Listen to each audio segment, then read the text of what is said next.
The Hollywood Reporter and Amazon Studios present Making the Ricardos podcast, Episode 3, The Story, with Aaron Sorkin, J.K. Simmons, and Nina Arianda. First up, Aaron Sorkin. I'm Ted Brown with The Hollywood Reporter. I'm here with Aaron Sorkin. Aaron, welcome. Good to be here. Aaron, I wanted to ask you about your relationship with I Love Lucy, Lucille Ball, Desi Arnaz before making this movie. You know, I don't think that you could really be alive on the planet without coming into contact with I Love Lucy. I remember being homesick from school, and you could watch about 4 I Love Lucy reruns in a row. But what I found out working on this movie is that there are many people who have a very intense relationship with Lucy Ricardo, with Lucy and Ricky, with the friendship between Lucy and Ethel. And one of the motors behind making the movie, one of the things that got me interested in it, was that people have a very difficult time differentiating between Lucy and Ricky and Lucy and Desi, Lucille Ball and Lucy Ricardo. And they're very different. In the way that Charlie Chaplin doesn't look like Charlie Chaplin, because when people think of Chaplin, they think of the Little Tramp. It's the same with the two Lucys. Lucy Ricardo doesn't look anything like Lucille Ball. You could almost walk by Lucille Ball and not realize that was Lucille Ball. Sure. We were talking to J.K. and Nina earlier about playing these legendary supporting characters in Fred and Ethel, Bill Frawley and Vivian Vance. And the table read scene came up a lot, and from the first sort of 30 minutes of the movie, and there's that tension that you had to go out of these two actors. They were sitting on the couch. They're very friendly with each other. There's a lot of chemistry. How did you bring that to life, that sort of tension point on set? With those two actors, it wasn't difficult. Not that there was tension between the two actors. They're just, when you point a camera at great actors, good things are going to happen. One thing I did is, we keep referring to these as iconic characters. I tried to get everybody to forget that you're playing iconic characters. Play the characters that are in the script. Iconic isn't actable, and relieve yourself of that pressure. And honestly, I usually, I'll kind of respond to what the actor is doing. I won't give them an instruction right off the bat. I'll just, let's read through it, and I'll respond to what they were doing. Well, they were doing everything. It was like in my dream when I was writing it. So all that had to happen was for Nina Arianda, to kind of be hammering at Bill Frawley about this outrageous thing that this kid had to sign a loyalty oath, and for Bill Frawley to, try to be invisible, and that would irritate her, and they were off to the races. I think J.K. as Bill Frawley saying he had to punch some kid, some 7-year-old communist kid was one of the funniest things I've ever heard. Just delivered perfectly. It was great.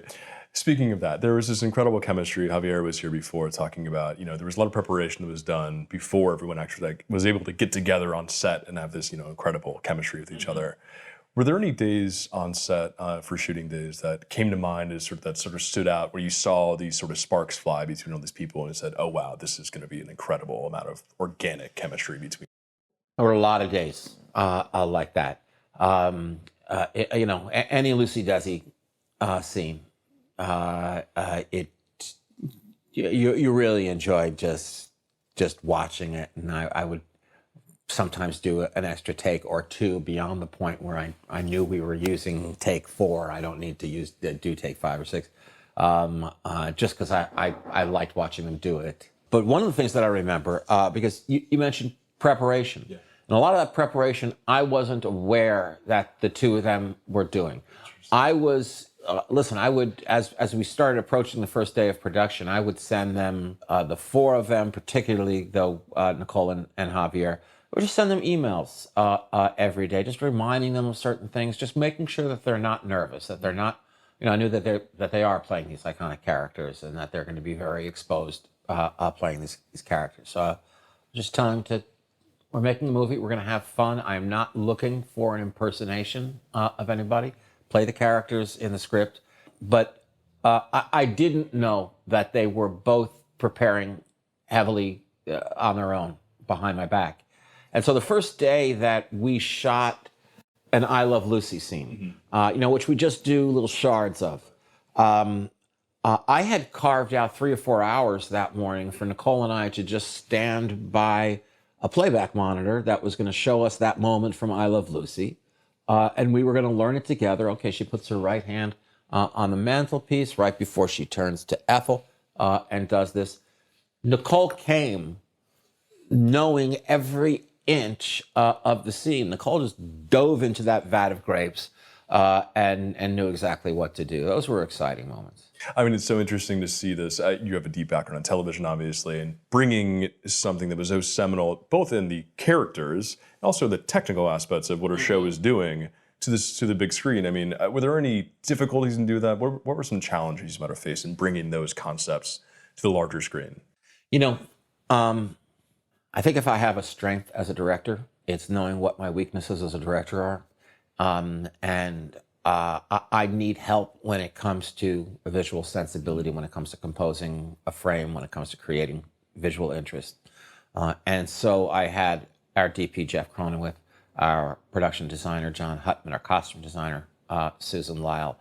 Their departments did such a good job having those gigantic period cameras and dollies, which when you're standing on the actor side of the camera, when you're looking out at the audience in the dark, and that the cameras and dollies have kind of headlights on them, it looks like they look like WALL-E, for the Pixar WALL-E, but a really evil WALL-E, like WALL-E's evil twin. It looks like these cameras are coming to murder you. So that was something like I didn't know going in, oh, this is going to be something visually interesting. So I would bring Jeff Cronenwith around. Look at this. Let's get this. Let's make sure that this is in the movie. But yes, I have worked in television, and I love the history of television. And it was nice to be able to, for better or worse, put that in. And what I mean by for worse, that having a woman be pregnant on television was unheard of, that we can't possibly do that kind of thing. And showing that a woman like Lucille Ball, even the most powerful, not the most powerful woman in television, the most powerful person in television, still got pushed around a little bit because she was a woman. Absolutely. I think one of the most interesting things I've read in you talking about the movie is that there wasn't a ton of source material to go off of for this movie. So you had the shows, obviously, but there's only 3 minutes of actual show in the movie. That's right. There wasn't a ton for this most famous of all television shows. There weren't a lot of places to go for research. There was the first thing I looked for. And I still didn't really know what the movie was about. I just had kind of fallen in love with this structure of having it take place during one production week of I Love Lucy. So I looked around for somebody who worked on I Love Lucy, who could tell me what a week at I Love Lucy was like. There's nobody left. There's nobody left. The only person actually was Ron Howard, who called me when word got out that I was doing this. He called me just to share some memories of when he was working on the Andy Griffith Show, and he would come over to the I Love Lucy soundstage for their table reads because he loved hearing the adults curse. He really, really got a kick out of that. He also told me, and we used this in the movie, though I changed it to somebody else, that when he renewed his contract for the Andy Griffith Show, he had to sign a loyalty pledge. We were right in the middle of McCarthyism, and this 7-year-old kid had to sign a loyalty pledge, which is what drives Bill Frawley crazy in the opening scene and Vivian Vance. Drives Vivian Vance crazy because he had to sign a loyalty pledge. It drives Bill Frawley crazy because there might be a communist on the Andy Griffith Show who's 7 years old. Again, the table read scene might be one of my favorite scenes. So we had sort of an interesting idea. I printed out a few lines from the scene. I was wondering if you would be interested in taking us through the writing and sort of what was going through your mind as you were creating this. That'd be all right? Yeah. Just we're starting out from Lucy. I found this scene so interesting because it's both sort of putting into microcosm Lucy's creative vision, which is, we're going to do this. Why wouldn't this needs to be this way? This needs to be blocked this way. But also her feminism, which is women aren't just props. Women have feelings and understand what's going on in these scenes. What was going to be so important about this, every time we do see an I Love Lucy moment, a black and white moment, and that, I knew we were never going to see a full scene. I didn't want it to be about recreating I Love Lucy, which, they can do on SNL. I wanted it to be about, all those scenes had to take place in Lucy's head. I wanted it to be about her being a comedic chess master who can, at a table read, visualize what is this joke going to work once it's rehearsed? What's the mechanics of this? In this case, the logic of Desi's entrance, that kind of thing. Cronin with an eye, we created a language for that. Push-ins, tight shots of a pencil hitting the ground. This was going to be in the table read. This was going to be the most important one because it was going to introduce us to that idea and that vocabulary. That we're in Lucy's head, that we're not randomly just throwing you, a hit song from. I mean, so much of it was about Lucy having respect for the audience that she was performing for. I mean, it's sort of giving these people, this is a real person. We need to see what she actually does. Yeah, and she even has the line when she's arguing with Jess Oppenheimer over the logic of it. He says, "You think we're saying that Ricky's stupid?" And she says, "No, I think we're saying the audience is, and that's something they won't soon forgive you for." Exactly. Jess Oppenheimer, the executive producer, creator of I Love Lucy, he's reading the stage directions at the table read. Ricky puts his coat down quietly, tiptoes in back of her, meaning Lucy, reaches around and covers her eyes with her hands. And because it's written in italics, that means it's I Love Lucy now. Ricky says, "Guess who it is?" Lucy says, "Bill, Sam, Pat, Ralph." Jess reading a stage direction. Ricky reacts to this. He says, "No." Lucy, George, Julius, Stephen. And that's Lucy breaks out of I Love Lucy to say, "Hang on. Are we supposed to believe that Ricky believes that Lucy really doesn't know it's him? That Ricky believes that Lucy is not only unfamiliar with his voice, which let's not forget has a Cuban accent, but that he really believes there are at least 7 other men who routinely walk into their apartment?" And this is the first example of where we see Lucy's understanding of, getting to the logic of it right away, but also, and she'll say this in various forms throughout the movie, that just because this is a broad comedy, it doesn't mean that it can defy logic. If it's, she'll say to Madeline later, if it's anything goes, then nothing's funny. It has to be grounded in some kind of reality. And so this was the first taste we get of that. Absolutely. Aaron, thanks so much for your good support. I thought that was great. That's my favorite scene. So I appreciate you did that. Really appreciate it. Thanks a lot. Safe travels. Next up, J.K. Simmons and Nina Arianda. I'm Ted Brown. I'm with The Hollywood Reporter. I'm here today with J.K. Simmons and Nina Arianda, who are playing the legendary roles of William Frawley and Vivian Vance, also known as Fred and Ethel. So, welcome. Thank you. Thank you. I wanted to ask you both first what your relationship was with the show, if you had one with the show, growing up, watching reruns, if you had seen sort of the seminal scenes from the show before taking on the roles. Well, being much older than my counterpart here, I watched the show, not the original. Our show takes place in 52, right? I was born in 55, so I kind of felt like the resident expert on all things old during the shoot. And like most people, I think people, of almost any age feel like they grew up, during that era because it's never not been on TV. So it was always in black and white reruns on my grandparents' TV or my parents' TV when I was a kid. So, and I got to say, I was a big Fred Mertz fan. There we go. Yeah. What about you, Nina? I certainly grew up watching it, and interestingly enough, it's kind of in my family. When my family came to the States, only one person in the family had a television. So the whole family would get together once a week on this one uncle's TV, and that was the one show they all watched together, which was I Love Lucy. So kind of a full circle. times. It was the one show the United States of America all watched. I think so, right? Yeah, yeah. 60 million people. I mean, putting that in the context of the very beginning of the movie, I was like, oh wow, that's a ton of people. And they would close stores early because there was no business to be had while the show was airing. For you two playing these seminal secondary roles, but Fred and Ethel were so important to the sort of universe that I Love Lucy existed in.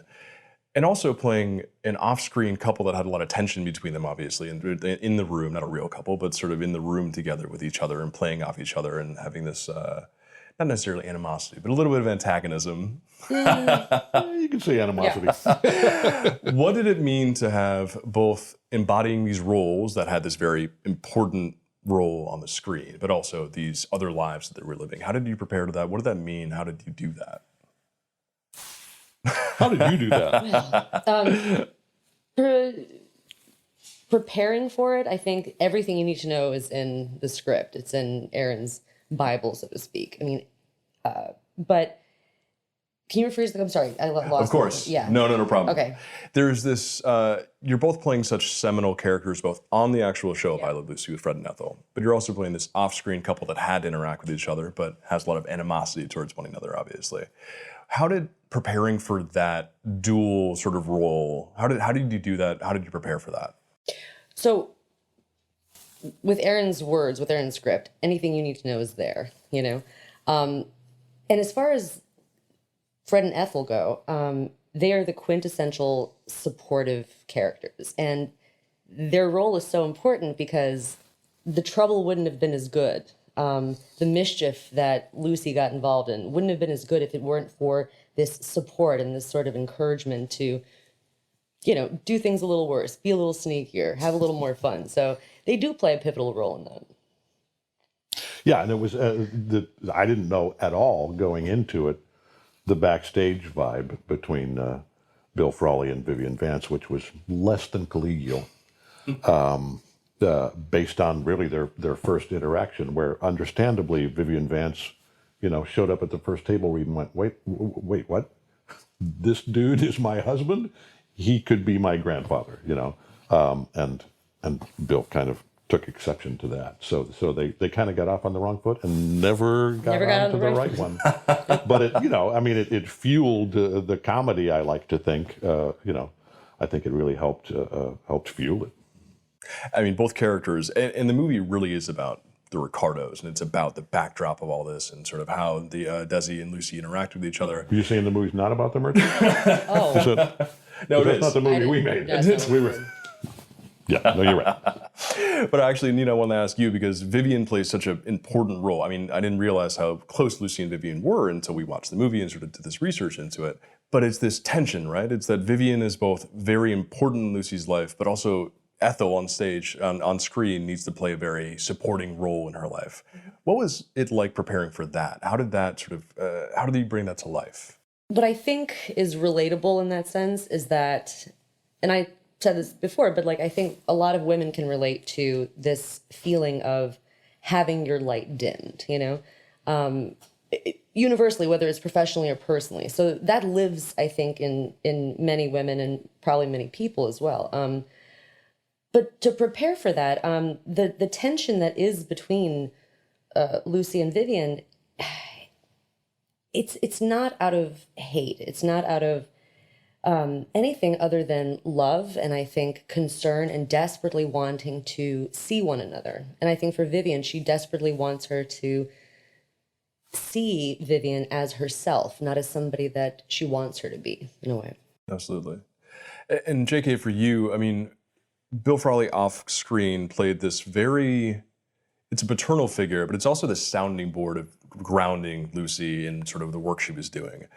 What was that like? How did you take inspiration from anything? What was it like bringing that sort of relationship to screen, where it was very much, you know, Fred is a supporting character in the show, but for Lucy's life off screen, it's this very important grounding factor for her? Again, like Nina said, you know, when you're doing an Aaron Sorkin script, it's really all there laid out for you, you know, and you just have to bring it off the page the best you can. And in the research that I did, in addition to learning about this tempestuous relationship, you know, there were several references to, even though Bill Frawley was probably the most private of all these characters off camera, there were lots of references to him being kind of like the fun uncle to Lucille Ball, and being a good pals with Desi as well.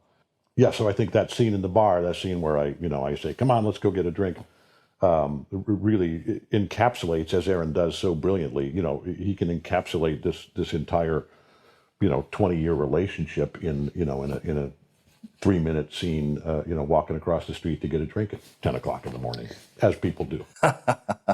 Some interesting characters in the bar, obviously. Yes, I did want to ask about that tempestuous relationship, as you said. How did you both prepare, both individually and as a duo, for bringing that relationship to screen, that Vivian Vance, Bill Frawley relationship to screen? I mean, really, again, we sound like a broken record, yeah, but it's pulling it off the page because it was all there, and then really it was just the fine tuning of, how aggressive and how like overtly nasty do you think they could be on a day-to-day basis, at work, and not disrupt the process, which I think I hope, we found kind of early on. The very first day of shooting was the table read scene where the two of us are just going at it about the Hamer kid and me being sort of deliberately obtuse and her being frustrated with everything about me, as she has been for over a year leading into that scene. It was just all there, and you get a good actor to play it with, and off you go. It was so fun finding, it sounds odd, but finding new frustrations based on just little specific things that JK would do. And I much like my wife in real life. But it was just so fun finding these little things that JK would do. And I'm like, the actor was like, that's brilliant. But then I was like, yeah, fuel that. That really gets Vivian's goat too. So that was a lot of fun. Why do you think Fred and Ethel specifically captured so many people's imaginations? I mean, they were such a vital part of the show. Why do you think that legacy is so strong with those two characters?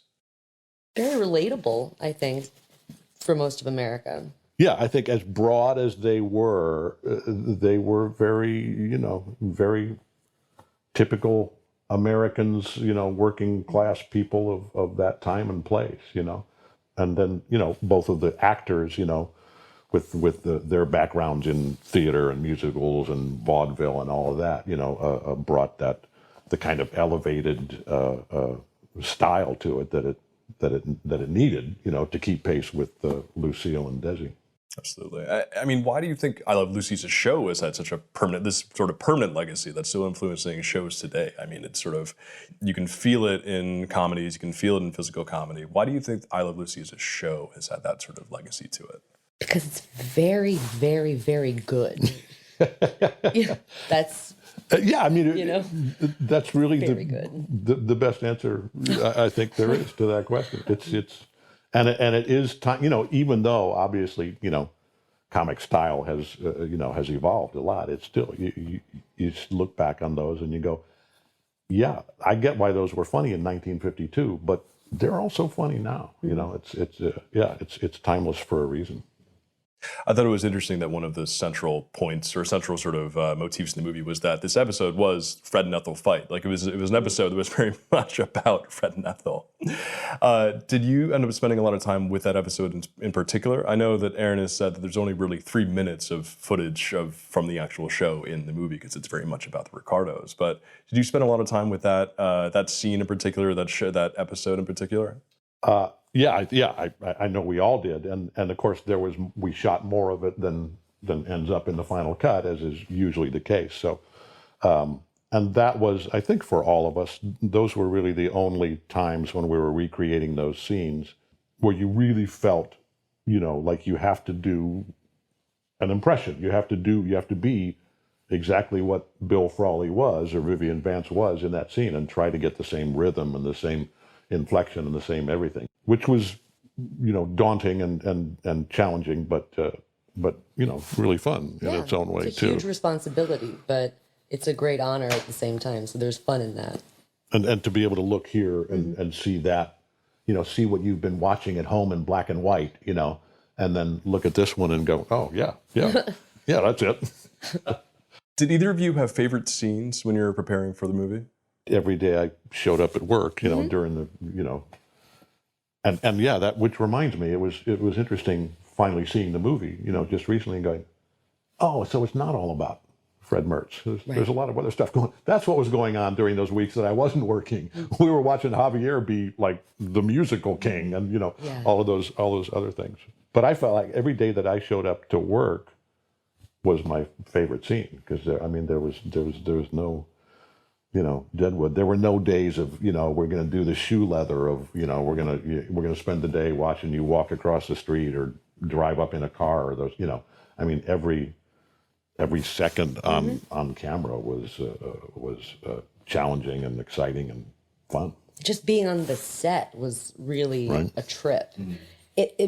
The set was so perfect. It was so beautiful, and it was really kind of freaky at first when I got on there, because I really had a moment of like, this is magic, And I did want to ask you, I know that you said there was a lot of, like, Lucille encouraged a little bit of friction. She encouraged a little bit of tension between Vivian and Bill. And you said you were sort of doing the same thing with JK, which I think is fascinating. And did you use that to bring some of that energy that Lucy was trying to bring between Bill and Vivian back in the 50s? Oh, yeah. I mean, I think just on principle, I think any actor who tries to cause you more trouble is the finest actor in the world. If you're going to give me more problems, that's just more tools in my box that I get to use. And I mean, every single day, JK was just giving me every problem that I could ask for. And it was... What was he doing? I'm curious now.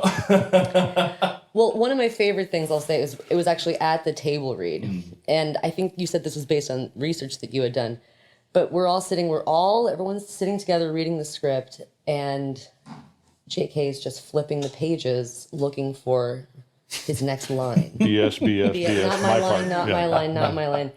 And I just turned, and I almost broke because I thought it was so funny.